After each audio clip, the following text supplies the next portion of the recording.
Estamos de regreso con más de The News para América Latina. Le pido me acompañe, nos vamos a Ecuador. César García Vélez en este momento está con nosotros. César. Gracias, Andy, para actualizar el tema y sobre todo esta entrevista en exclusiva con Sonia Vera, la abogada del ex vicepresidente Jorge Glass, quien ya se encuentra conectada. También a la expectativa de lo que va a pasar aquí en pocos minutos en esta audiencia de habeas corpus, Andy. Bien, vamos, como ya lo estamos prometiendo, en exclusiva para The News a darle la bienvenida a la abogada Sonia Vera. Abogada, buenas tardes, sea bienvenida a The News. De este lado, Andy Chirinos, y del otro, desde Ecuador, César García Vélez. Primeras palabras con respecto al tema ex vicepresidente Jorge Glass. La escucho.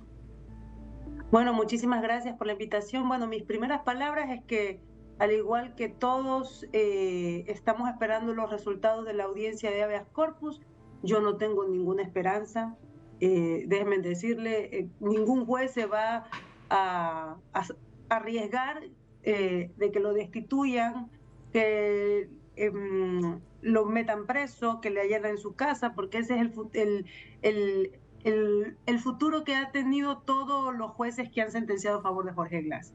Entonces, no tengo ninguna expectativa. Básicamente, este es un requisito que vamos a cumplir para poder activar los mecanismos internacionales y decir que se ha acudido al procedimiento inmediato al que podíamos acudir en el Ecuador en la vía nacional. Sonia, básicamente, ¿cuáles son las pruebas que ustedes presentaron para solicitar el habeas corpus? ¿Por qué se debería otorgar en ley este recurso constitucional? Bueno, pues el habeas corpus es cuando se trata de una detención ilegal, cuando ha habido tortura, y bueno, pues cumplimos estos requisitos de sobrada manera, ¿no? Todo el mundo fue testigo de que a Jorge Glass le otorgaron el asilo el día 4 de abril, el 5 de abril declararon persona no grata, perdón, el 4 de abril declararon persona no grata a la embajadora de México en Ecuador, luego le otorgan el estatus de asilo diplomático a Jorge, y posteriormente el 5 de abril asaltan la embajada, y están los videos.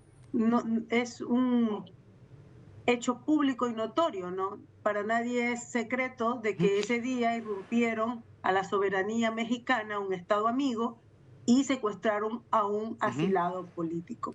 Posteriormente, pudimos... Usted decía que no hay posibilidad de que, o no tiene las esperanzas de que hoy se vean beneficiados con el habeas corpus.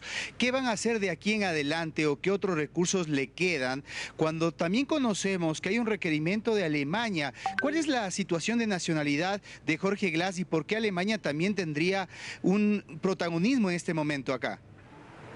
Bueno, Alemania realmente lo que está tratando de hacer es activar sus relaciones diplomáticas y poder tener acceso a Jorge para garantizar que se le respete sus derechos mientras está en prisión. Pero actualmente nosotros estamos terminando ya una denuncia penal por el secuestro de un ciudadano alemán. En Alemania. Sí, abogada, la interrumpo y quiero retomar el tema. Usted decía que se le había otorgado esta característica de asilado político, en este caso por la embajada mexicana, pero también se dio a conocer en medio de esta irrupción en la embajada, lo decía justamente el mismo gobierno ecuatoriano, que él más bien tenía características de perseguido político, alguien que le debía a la justicia ecuatoriana. ¿Cuál es su posición al respecto? Miren, las normativas hay que leerlas en la integralidad. La Convención de Caracas es muy clara. Si bien el artículo 3 dice que está prohibido otorgarle el asilo a personas sentenciadas por delito común, básicamente también establece... Un momento. Básicamente también se establece en el artículo 4 que es el Estado asilante el que determina si efectivamente es una persecución política o se trata de un delito común. Y los Estados Unidos mexicanos han tenido más de diciembre, enero, febrero, marzo a abril, prácticamente 4 meses de análisis de un dossier de más de 4.000 páginas, porque yo preparé el dossier de asilo de Jorge. Entonces, Son documentos que realmente son vastos y muy contundentes. Y aparte quiero decirle a la ciudadanía, a la audiencia, que Jorge Glass es el único ecuatoriano que se ha beneficiado por 4 pronunciamientos de organismos de derechos humanos. La CIDH le dio medidas cautelares en el 2019. El grupo de detención arbitraria en el 2020 le pidió al Estado ecuatoriano que le otorgue medidas no privativas de la libertad. En el 2022, la CIDH prioriza el caso de Brecht en el sistema interamericano. En el 2022, el relator de independencia judicial le pide al Estado ecuatoriano que ejecute una boleta de excarcelación y el Estado nunca hizo caso. Y aparte, existe Sonia, una sentencia en Brasil que anula las pruebas de Odebrecht porque fueron las mismas utilizadas para el caso Lula da Silva. En el caso Lava Jato fueron las mismas pruebas utilizadas en el caso de Ecuador, que le llamamos Odebrecht. Y hace poco, el mes Sonia. pasado, la Interpol, para terminar, la Interpol aceptó el trámite de eliminación de difusión roja por el caso Reconstrucción. Sonia, le quiero preguntar sobre el estado de salud del ex vicepresidente. Sabemos que está en huelga de hambre, ¿nos puede ratificar si mantiene esta medida y si se puede esclarecer porque usted vio que la SNAI dijo que supuestamente él no había querido comer alimentos y por eso se descompensó al cerrar la semana anterior? ¿Él intentó quitarse la vida? ¿Usted pudo preguntarle esto? Mire, la verdad es que yo de acuerdo a lo que poco que he podido ver de Jorge, porque nunca las normas de Nelson Mandela, que son estándares internacionales para las personas privadas de la libertad, establecen principios básicos, ¿no? Y una de esas es que la confidencialidad que debemos tener cliente, abogado, ¿no? Y eso no ha existido nunca. Yo no he podido conversar con él desde que fue apresado. El 10 tuvimos un Zoom que le digo yo carga montón, porque estaban los hijos, los familiares, estaban sus asistentes, los abogados, y yo realmente no pude conversar con él y habían 2 policías atrás de él armados. Lo mismo ahora en la audiencia, ustedes no sé si tuvieron la oportunidad de conectarse, habían personas armadas detrás de él.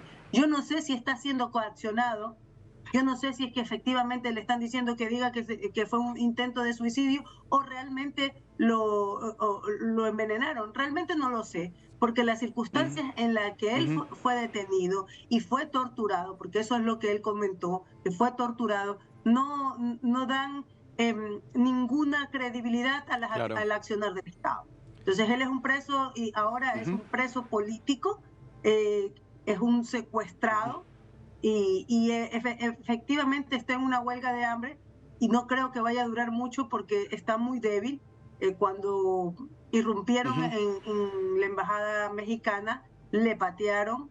Él recién se estaba recuperando de una operación en la espalda y tiene un cuadro médico que es muy largo, y entre esas enfermedades consideradas catastróficas que él sufre está la espondilitis anquilosante juvenil.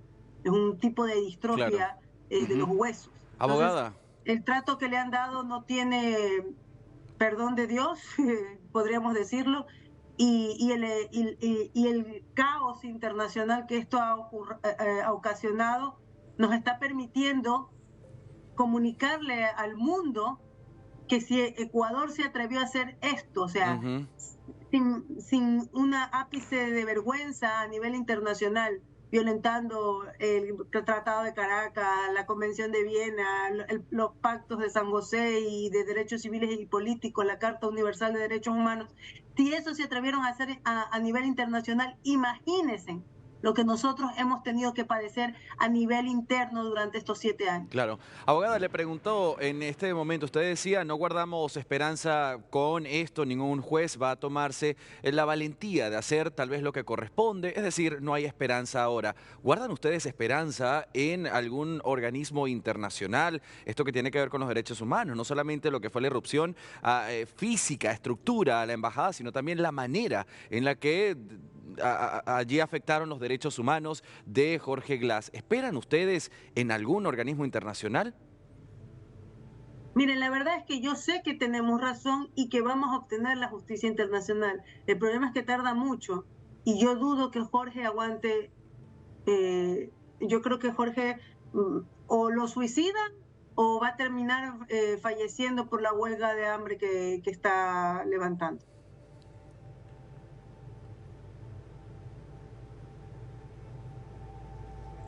Bien, César, estaba esperando si tienes alguna otra pregunta, si no, quería por supuesto agradecer a la abogada.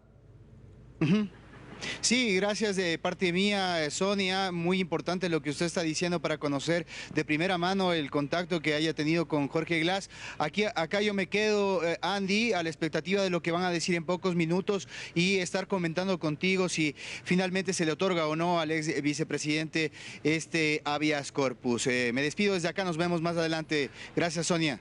Gracias, abogada. Ambos Gracias a tengan ustedes una por la buena jornada. invitación.